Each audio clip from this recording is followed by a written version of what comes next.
What up, what up, what up? Welcome back to Sam Dunks, the weekly NBA show over at Slab Stocks. I'm your host, Sam. I'm joined today by another Sam. That's always a good, exciting thing to have happen. Sam Conrad, Conrad's Sports Cards on Instagram. Perhaps you've seen some of his TikToks go around. Go give him a follow if you do. But we talk about a number of different things. We talk about the return of modern. We talk about some overlooked stars, some overlooked rookies, some overlooked young guys. A ton of good information in there. He knows a lot about basketball. Happy to have him on and share some of our knowledge together with you. So hope you enjoy the episode.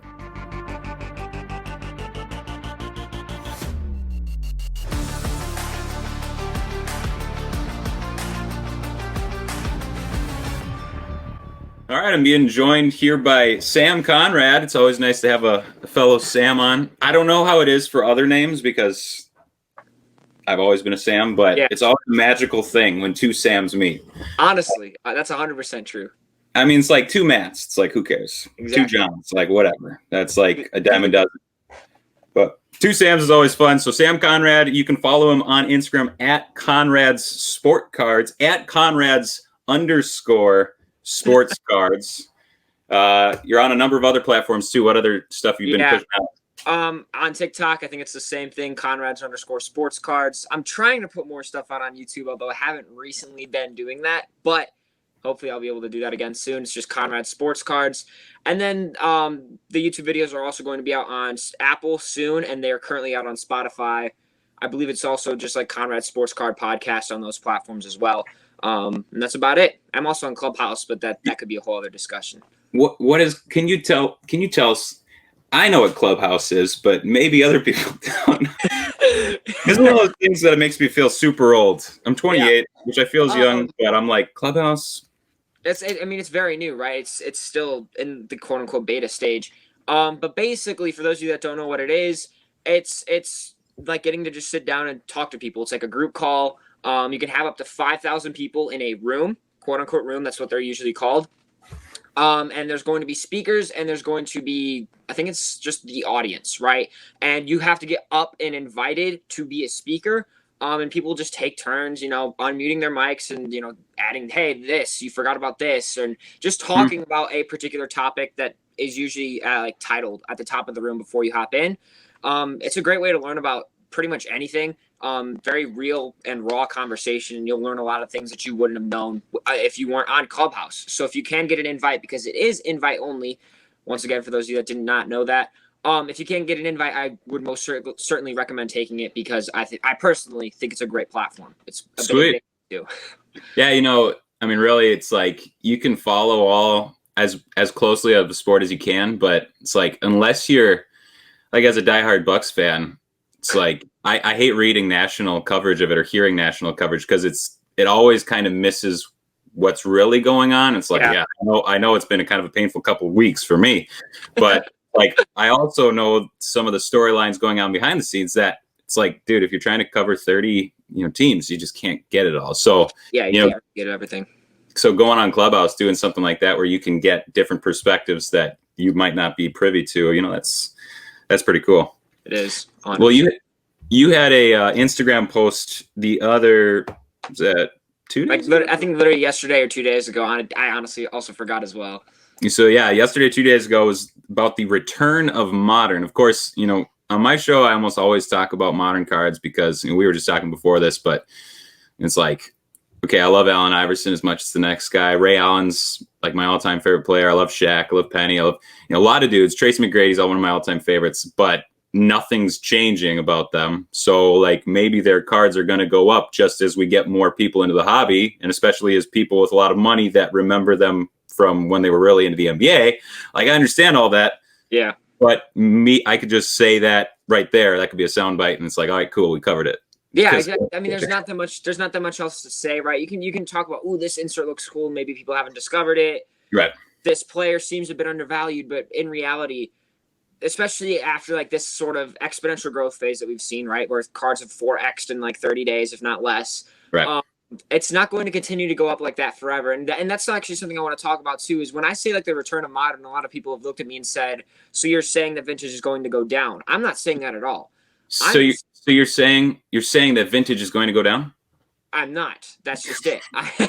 I'm just saying maybe it plateaus and maybe it hits a ceiling. Maybe it does go down a bit because this was obviously pretty much a correction. Like when you looked at the price of a Luka's 2018 Prism based rookie in comparison to, let's say, LeBron James Topps Chrome, '03 Topps Chrome rookie, it seemed a bit wrong. It seemed like LeBron should be higher, right? And so there's a chance that this is a bit of an overcorrection and we're going to eventually hit a floor that's below what we're at now.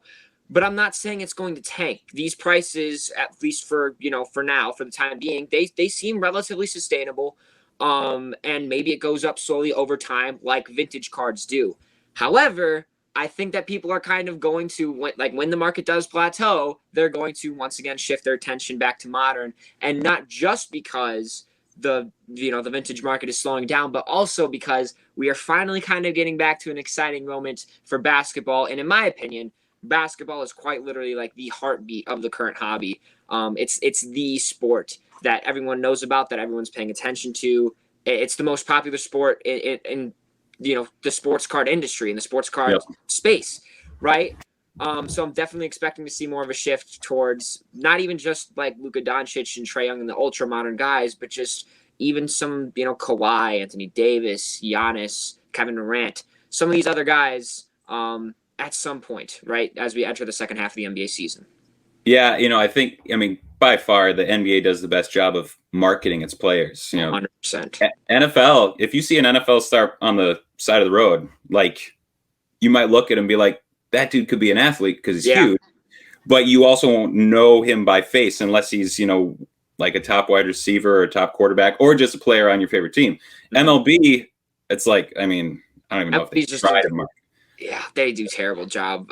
So the NBA, it's like young players, best athletes in the world, and they also are the most well-marketed league. So, I mean, it just makes sense. If you're seeing dudes on commercials, on Twitter, on highlights, if you're seeing guys with these business deals everywhere, it's like you're going to want a piece of that. And so, yeah, I think that's why NBA keeps doing this. And I agree with you. We're kind of in the doldrums of the NBA season right now. It's like, a lot of teams just aren't very healthy. Some of the biggest stars have recently kind of gone down, and they're getting to that point in the season where like, well, they'll just come back after the All-Star break. Maybe they could come earlier, but might as well get them an extra week or two. And then we're all like, all right, if they're checking out, I'm going to kind of check out until All-Star break. And so, yeah, I think right now we're kind of hitting that stale period a little bit. But the fallacy that I think, with everyone kind of flooding the market at the same time, and it's like, this is what it is. Mm-hmm. It's like, well, it's not what it is. It's just what it is when you joined. Yeah. And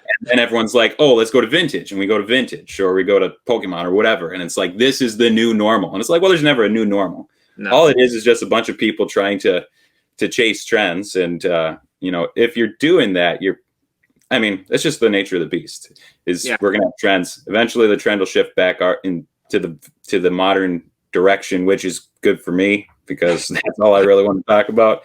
But I agree with you. I mean, I think inevitably it's going to start shifting back this direction. What are some, if that's going to be happening sometime soon, what are some of the like stars, but not like, not like LeBron, but who are some stars that you think people will remember? Okay, are you talking about, well, I mean, because there are some superstars that are going a little bit unnoticed. Tell me about people, it. What'd you say? Tell me about it. Kawhi, 100%. People, that 3-1 lead is leaving a bad taste in people's mouths, but Paul George is playing at an MVP level. Kawhi is always going to be playing at a near MVP level as well, right? They're both playing extremely well. They have Serge Ibaka now, which should kind of fix their big man issues. Of course, losing Montrezl Harrell and having Lou Will take a step back isn't exactly amazing for this team, but they're still very scary. Paul George is the biggest question mark because he's like in his early career, very good player, no matter what, pretty much year round, even in the playoffs. As of recently, been very up and down, mostly down, unfortunately, when it comes to the playoffs. But if playoff P though. Exactly. If his mental health was really as big of an issue during the bubble as he was making it sound like, then there's a good chance that if he's feeling better now, the Clippers could be a very scary team and take the Lakers to a 7-game series, right, and maybe make the finals. But even then, just his cards seem very undervalued for his talent level. I think his 2012 Prism based PSA 10 is like $3,000 in comparison to before it was like 5 or 6. Sure. Yeah. And I think that just because of that 3-1 lead, people are undervaluing him just a little bit. Kind of in that same vein, I've been thinking a lot lately how we went straight from guys who haven't proven anything yet being like astronomical growth, and then it's like, oh wait, Kobe White isn't as good as Allen Iverson was or whatever, and then it's like, whoo, we just see a huge reversal. And so we go from just extreme overreactions to the current day to not, I wouldn't say an overreaction, but a great reaction the other direction to guys who have proven it. But what has been kind of left out in the cold are the guys that have proven it time and again in the past, but are still playing and aren't quite as at high of a level. So I think of Paul George kind of fits in that category. But then there's guys like not as much, but like Blake Griffin, Russell Westbrook, DeMar DeRozan, guys who like at some point people are going to say, wait, this guy was really good for a while, and I really like him, and I'd like to have him in my collection. But right now he's cheap because he's still playing, and it's a what have you done for me lately type of investment cycle that we're in. I don't know. I agree with you. And I mean, even then, the what have you done for me recently? There's still guys that are going overlooked. Giannis, Anthony Davis. I think Anthony Davis especially is going overlooked because of his injury right now. Yeah.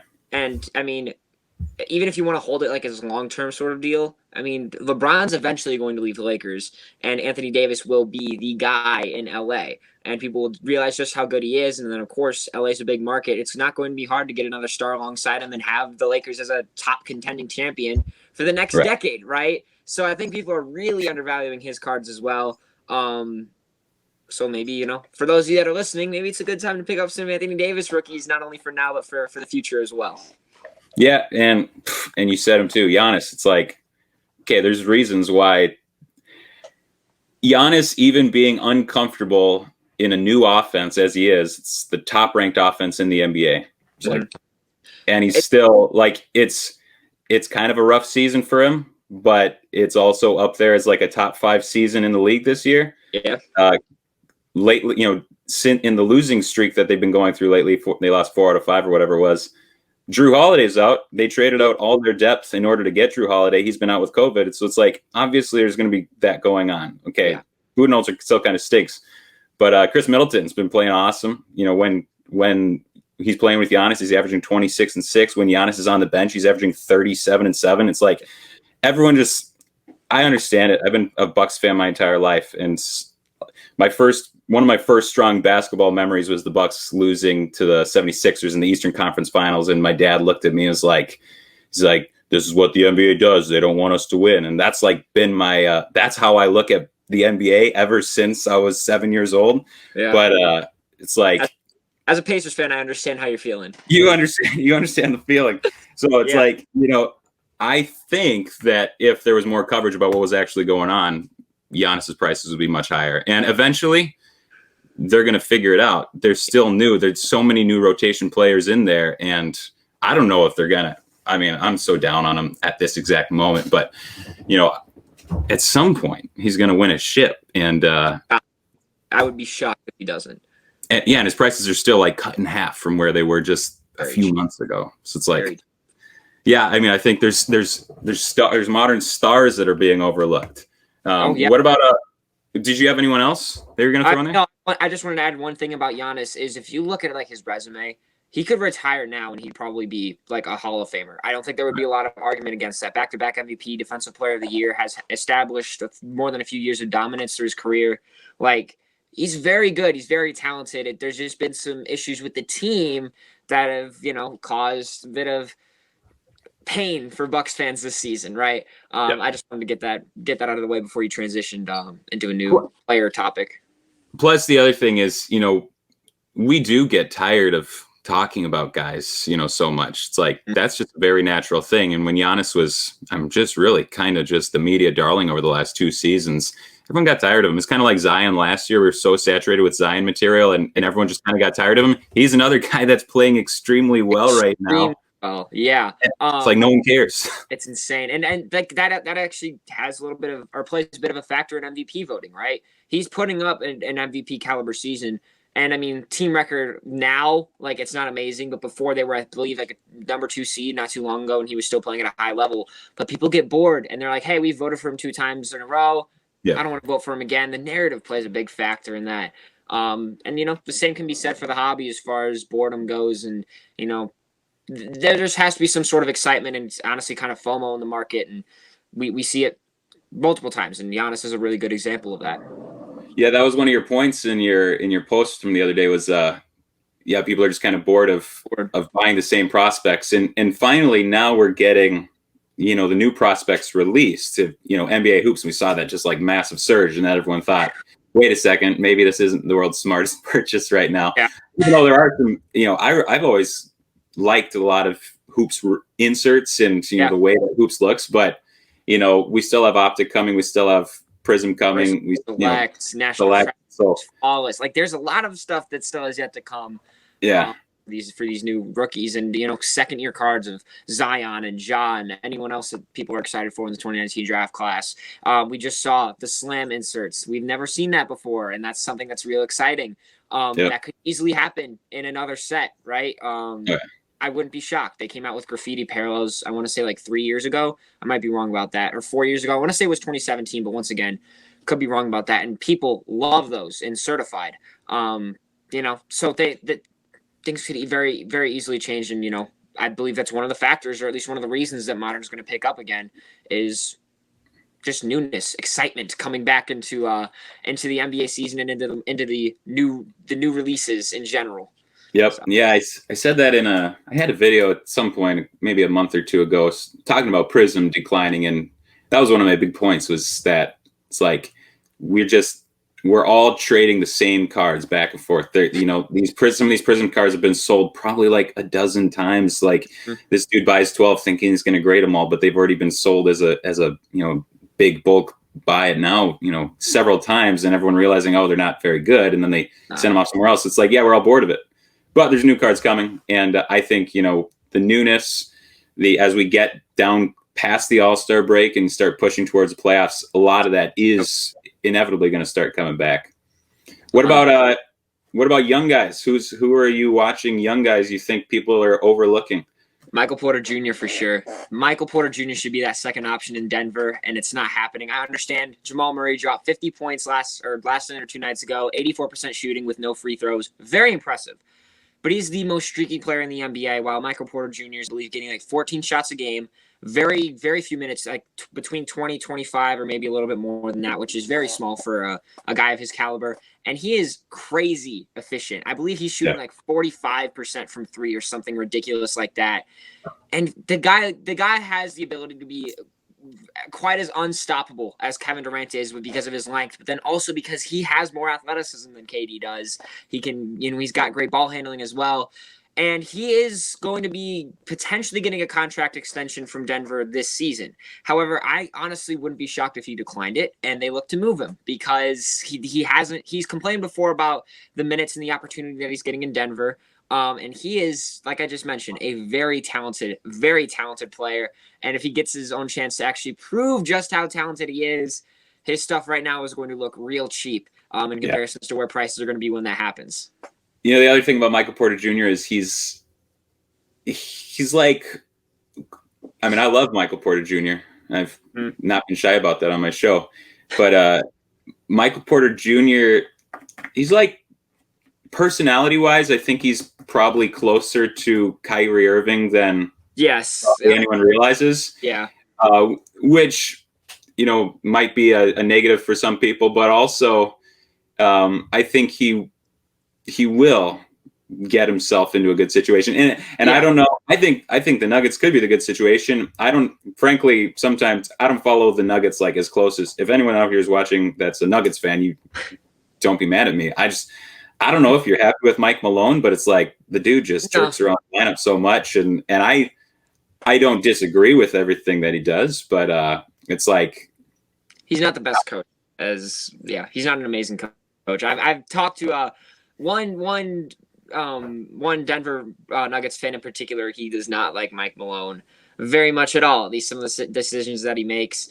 And I think that's honestly kind of the narrative in Denver is Mike Malone needs to go, or at least it should be in more of a topic, more consideration than it is right now.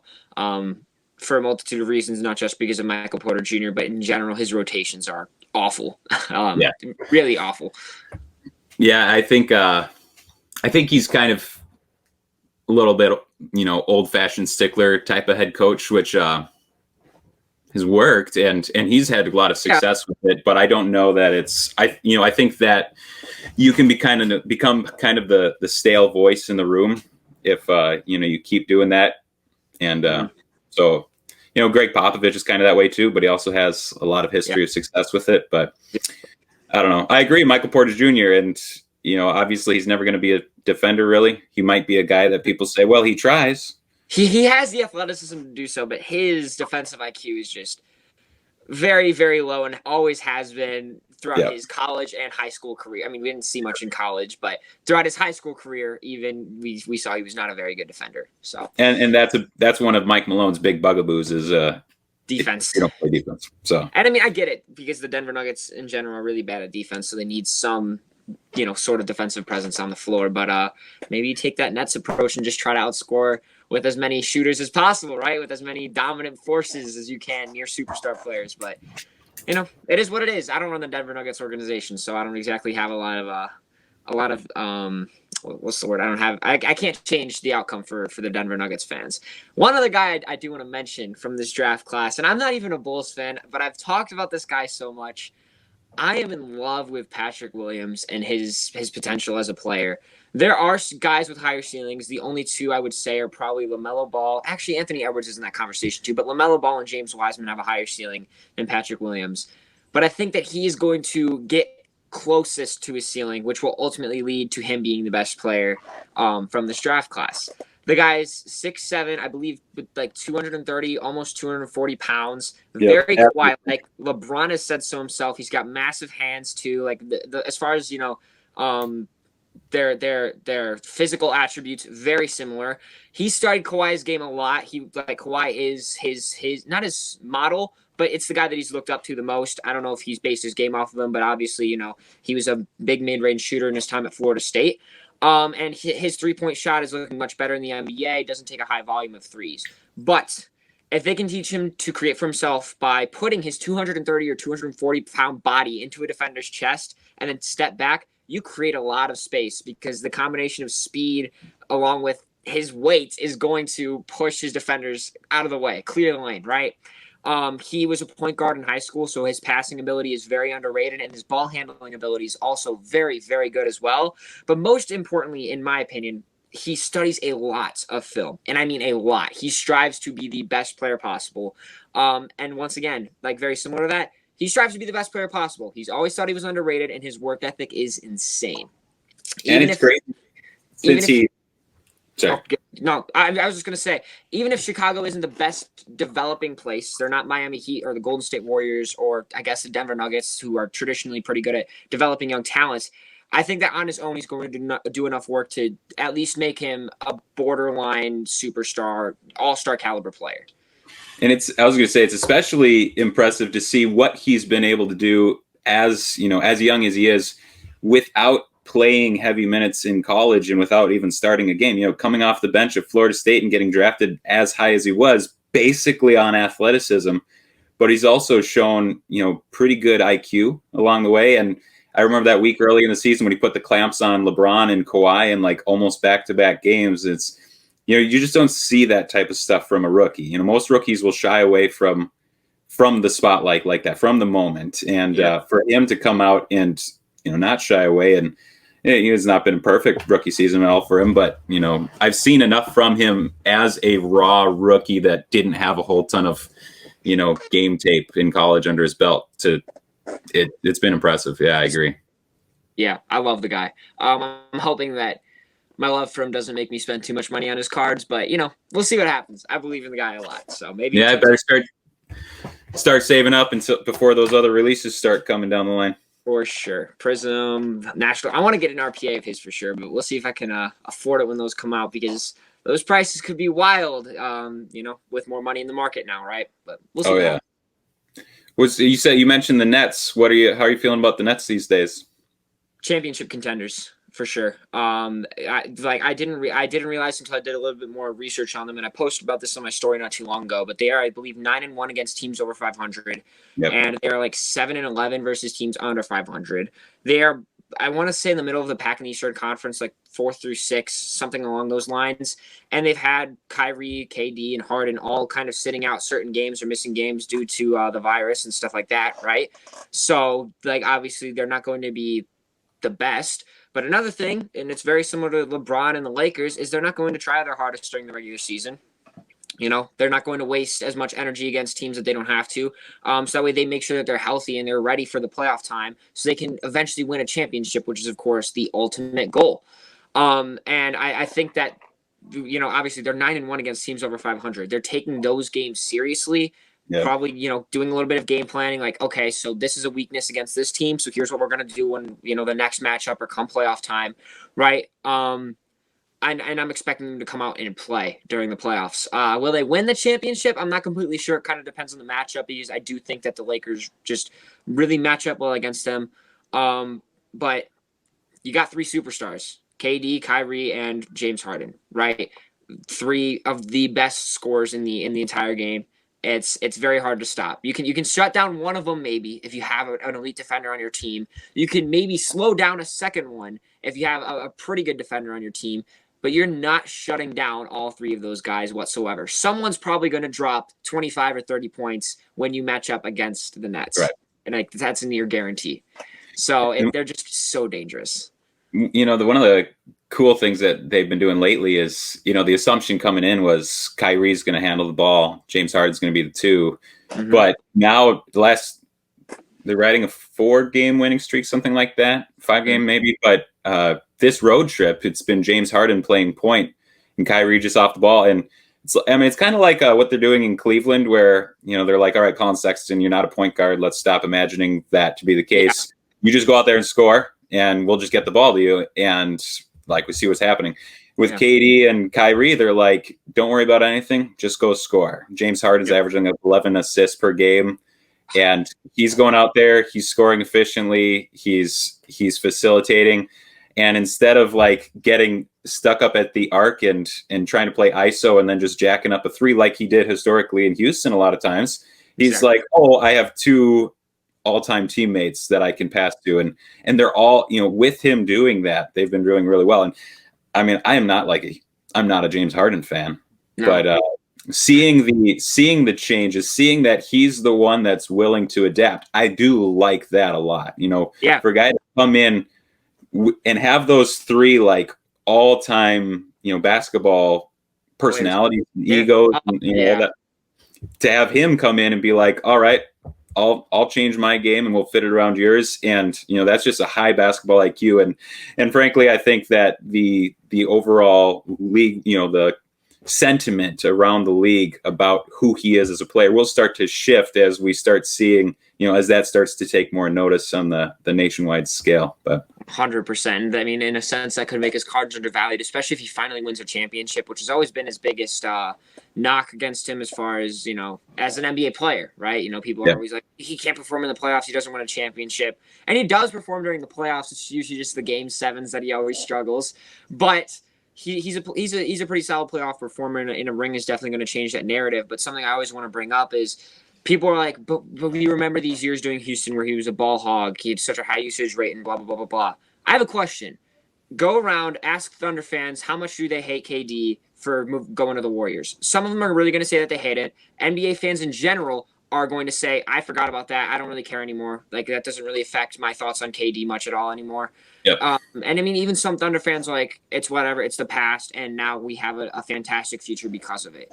People move on pretty fast. That's something to remember. And considering that James Harden is still not young, but he's not so far past, the age of 30 that he's going to be retiring next year. He's got enough time to change the narrative around him as a player in the NBA. And ultimately, I think that that's going to, lead to more love for him and his cards potentially long term as well. And one thing that you did mention just now was, Kyrie is also working a bit off ball. I did not expect that whatsoever, but he's really done a good job. I knew KD would probably be working a bit off ball. He's always been able to do that. That's why I think Golden State had so much success with him. He fits so seamlessly onto that team.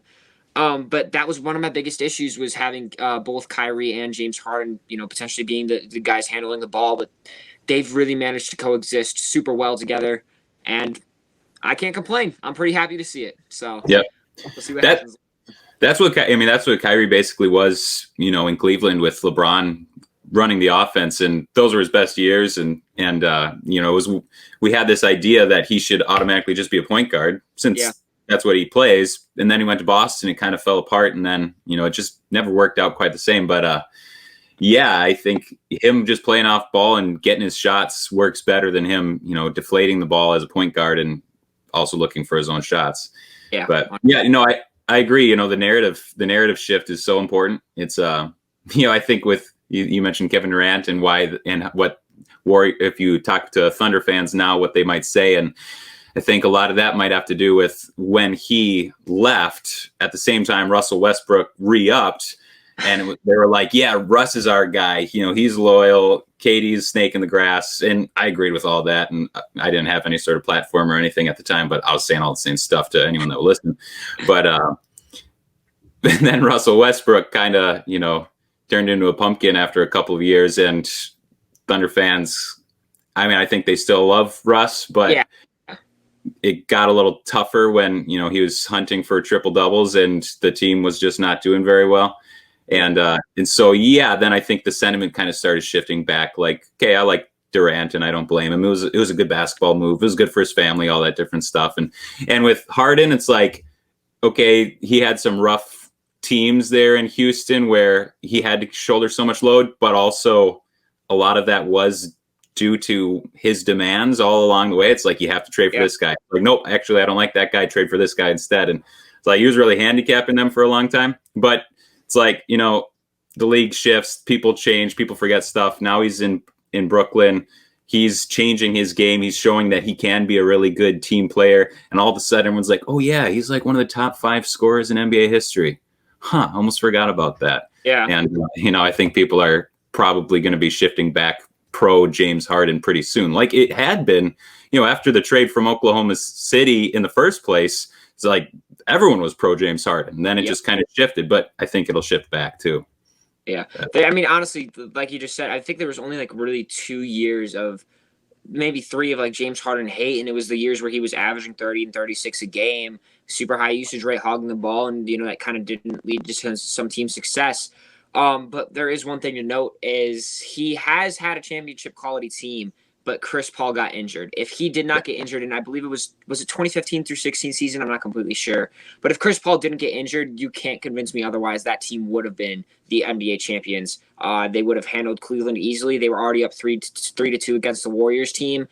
I think they would have easily taken it in 6 or 7, no doubt. And I think that James Harden would have a ring on his finger if it wasn't for that injury. But can't change the past, right? So unfortunately, he's still hunting for that first ring on his finger. And we'll see if he eventually gets one. Yeah, it'll be good for him. The Lakers, every time I watch the Lakers, I'm like, man, I wish that was my team because they look scary. Yeah. But, anything can happen once playoffs come. And we forget that the Lakers last year, they were like super healthy throughout the whole entire playoffs. And that's not something to be discounted. We're now seeing them getting a little bit injured with, AD going down. But, and so it's like, hopefully LeBron, 36 years old, he stays healthy throughout. He always is. So I'm not super worried about it, but they're going to definitely need some good health throughout the playoffs again, especially as some of the other teams around them have loaded up on firepower. Yep. They also got better this offseason, right? We can't exactly just, they've still made some really good moves as a franchise to kind of support themselves. I think that they're still going to be pretty good even without AD. But, losing a superstar isn't always easy, right? So, it's going to obviously take effect a little bit in their play. Yep. All right, I'm going to wrap it up here. You have any last second spice for us? Not really. I guess if I were to leave you with anything, it is watch out for Patrick Williams because I believe in the guy a lot. But there you go. That's all I have. That's all I've got. Excellent. Well, thanks, Sam. It's been a pleasure to talk with you. This is the first time that we've met, but it's nice having a good NBA focused conversation. Yeah, for sure. I had a blast. Reinvigorated me for the rest of the season. All right. Well, thank you for joining. Go follow him. Again, it's at Conrad's_sports cards. He's got one of the link tree things. You go follow all of his other stuff too. So just go find him on Instagram, give him a follow, enjoy the TikToks. He name dropped us in a song a little while back. I like the song a lot. So really put you on the radar for me. I was like, all right. So throw out some more music, and you got a fan over here. Thank you. I appreciate that. I mean, of course, it's a fellow Sam. Sam squared. That's us right now. That's right. But I appreciate the shout out. Thank you guys. Thank you guys for having me. I can't thank you enough. I had a blast. So my pleasure. All right. Have everyone. This is Sunday night, so I was about to say have a good night. It might be afternoon when you're watching, so have a good rest of your day, everyone. Yeah. Take care. Bye.